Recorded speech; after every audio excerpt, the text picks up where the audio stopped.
Can the Swans do it? Siren!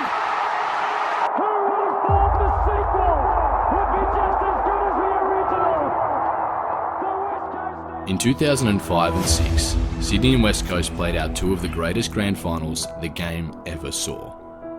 They created a legacy which will stand the test of time, based on some of the best players to ever do it, and some of the greatest moments ever witnessed. Here it is! But behind the scenes, this era of mid-2000s brilliance was interesting for reasons that were speculated about, but not revealed until years later. And these events are part of one of the AFL's darkest scandals, centering around the culture of the West and the pieces of shredded legacy and success left on the floor in Perth. This is a story of triumph, failure, but ultimately a world of untapped potential, never to be fully realised. This is the story of the turn of the century West Coast Eagles.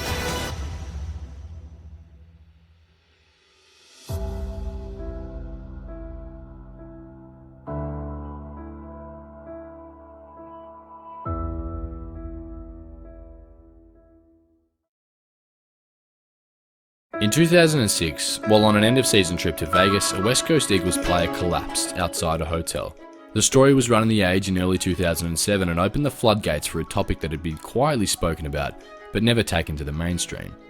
After the story was run, the journalist Andrew Rule was contacted by someone who had information on another developing story in the same space. Details emerged of how this person had helped a shivering Ben Cousins, found asleep on a Melbourne street in December of 2006, and all of a sudden, problems at the Eagles busted wide open. Fast forward to late 2007 and the AFL Commission has to do something. They enlist the big dogs, retired Supreme Court Judge William Gillard. His task?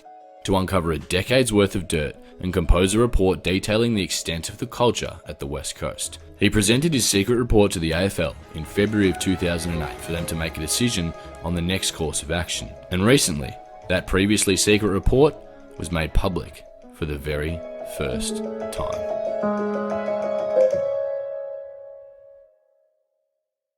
The earliest of misconduct relating to illicit substance use dates all the way back to 1998, with a certain depressant being the choice brand.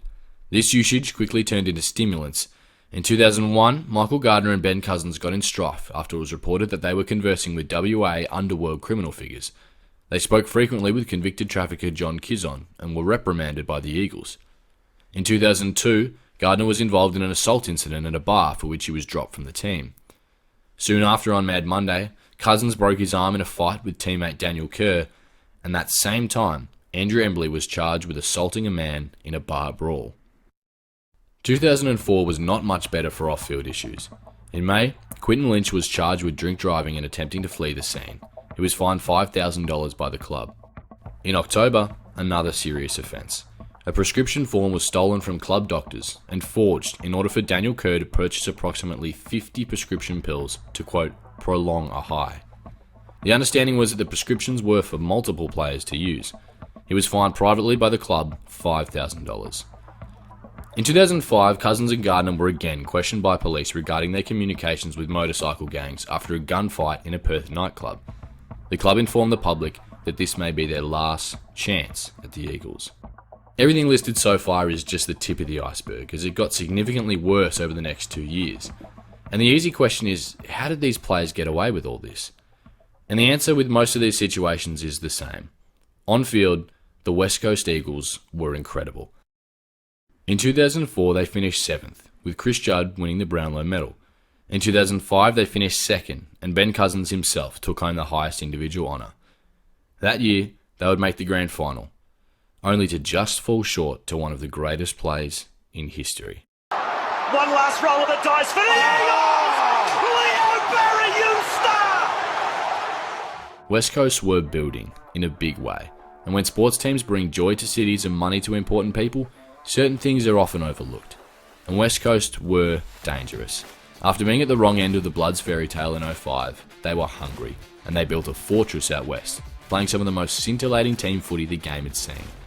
They were aggressive, fast, and punishing, always finding a way to come back and put down teams who put a foot wrong. And they did it their way. They were brilliant on the field, and celebrated like no one else off it. They had the best of both worlds in an incredible era of AFL footy. In 06, they spent a lot of time on the top of the ladder, and they spent just as much time in nightclub. Gardner was removed from the leadership group after an alcohol incident the night before a game. Cousins fined $750 after abandoning a car and fleeing a booze bus in Perth. Gardner suspended by the club after a DUI where he hit 2 cars, and there's more to come. And yet, they just kept on winning. They were formidable. They went 17-5, only dropping a couple of games mid-season around the controversy of Gardner's off-field incidents. But they were nearly indestructible. They had one of the best midfields in history, with a prime Cousins running around with Andrew Embley sprinting off the wing, Chris Judd and Daniel Kerr following the footy at every contest, and one of the greatest ruckmen of all time in Dean Cox giving them first service. Their tall timber of Quinton Lynch, Tyson Stengland and Ashley Hansen gave a plethora of targets, while Darren Glass and Beau Waters were impossible to get past, with David Wirapunda one of the best running backs to do it. They narrowly dropped the qualifying final by a single point to Sydney, 84-85, in the most eerie scoreline ever, considering what would happen 3 weeks later. They rinsed the Dogs on a wet track in Perth the next week, and then defeated Adelaide in a cracking preliminary final at Amy Stadium. Sydney made a cracking run to get in the grand final from 4th place, and the date was set for the sequel. The second grand final matchup in as many years between Sydney and West Coast, and it was even better than the last. McVeigh and Cousins getting into it before the bounce on a sunny Saturday afternoon as the Eagles started fast. If you have a chance to watch the 06 grand final highlights, do it. This game was played with incredible skill, toughness and pace, showing some of the best forgotten stars in the league trading blows and goals. West Coast took a 16-point lead into quarter time after the Swans couldn't find the middle of the boot in front of goal. The second quarter was better for the Eagles, with their midfield dominance paying dividends. Daniel Kerr came into his own, and the devastating run of Judd, Cousins, Fletcher, and most importantly Embley was in full flight. They took a 25-point lead to the half. The third quarter saw the championship calibre of Nick Davis, Michael O'Loughlin and Adam Goods on display to reduce the margin to 11, despite Quinton Lynch kicking one of the great goals from the half-forward flank. It's going! It's going! It's gone! The fourth quarter of the 2006 Grand Final is one of the best quarters of football there's ever been. The atmosphere, the run, the carry, the timely exchange of goals. It was the perfect encapsulation of why this game is as successful as it is. The Goods goal, the Kerr run, the O'Keefe goal, the Chick smother, the Buchanan fend off to a foreshadowing Malcheski goal. It had everything. Sydney rushed back to be down by a point before going goal for goal all the way until that boundary throw-in. And that Anthony Hudson call that lives in folklore forever. Who would have thought the sequel would be just as good as the original? The West Coast Eagles were the premiers. After everything that team had done off-field, all the money given to the AFL, all the suspensions served and all the media critique, they did it. The unthinkable. They were champions, and they did it their way. Make a grand finals, let alone win one, is something that's we'll never do the rest of our lives. Can you describe? But if they did it their way to get to the premiership, why would they stop once they'd won it? Drug rumours surrounded the talented midfielder in 2006. He was rushed to hospital and almost died after collapsing on a footy trip as the Eagles' premiership team partied in Las Vegas. Assault charges, illicit substance infringements, the Eagles just didn't quit. And after climbing to the top of the mountain, it seemed like they had voluntarily jumped straight off the peak. It was revealed that it was Chad Fletcher who had collapsed in Las Vegas at an end-of-season footy trip and was hospitalised for 4 days. And that was only the beginning of incidents following the flag. Which means it's about time to talk about the elephant in the room. The Prince of Perth, one Ben Luke Cousins. One of the most memorable football players ever. Brownlow medal, MVP, 6-time All-Australian and 4 club championships. And he's remembered for none of that. Instead, Cousins is remembered for his crippling substance abuse problem throughout his AFL career that harboured potentially one of the greatest careers of all time. Prior to the 2007 season, Cousins and Daniel Chick arrived late to a substance test, before Cousins was then suspended by the club for missing training. He spent 4 weeks in California in a rehab facility, and in the meantime, John Worsfold and Chairman Dalton Gooding admitted that the Eagles had a substance abuse problem. Upon Cousins coming back to the club, West Coast imposed strict restrictions on what he could and could not do in and around the club. Although his comeback football was impressive, an injury ended his year in 07, and the off-season from hell would begin. Tonight, the end of a football legend's life. Police investigate the sudden death of Chris Mainwaring. On the 1st of October 2007, former Eagles champion Chris Mainwaring was found dead after an overdose. It was revealed that Cousins had visited him twice on the day of his passing and saw a large quantity of illicit substances. A mere 15 days later, Cousins was arrested for possession, and the Eagles sacked him the next day, citing him as being terribly sick. Shortly after, Andrew Demetrio and the AFL Commission banned Cousins from playing AFL for 12 months. He was officially delisted in November of 2007. And thus concluded the saga, as it were, within the mid-2000s. When Chris Judd requested a trade home to Victoria, it was all over. West Coast would dwell near the bottom of the ladder for the next 3 years, leading to a massive list turnover.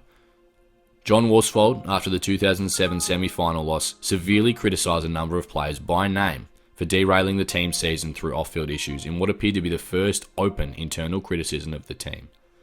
Up to that point, the Eagles had been relatively negligent when it came to these issues, which is worth discussing. William Gillard's report made note that post-2006, the Eagles had an adequate response to off-field issues, but prior to that, he specifically lists John Worsfold and Chief Executive Trevor Nisbet as allowing a culture to fester, having been told on multiple occasions about issues and doing not enough to deter such actions. And it's true. Notice that after every off-field issue, even the ones that involved the law, a fine was generally the only consequence. Little to no suspensions, and a lot of empty threats of further action. While it appeared that John Worsfold and the leaders of the club denounced and hated the off-field culture, no one had the gall to make serious change because, well, the Eagles were just too good. They were winning, and no one wanted to break the code. It was concluded that the Eagles simply denied that substance abuses existed at the club, and held the public mentality that what their players did in their personal lives was up to them. Daniel Chick spoke to the Herald Sun in 2015 and said that club staff hid players from tests and provided players with prescription medication. The club denied those allegations.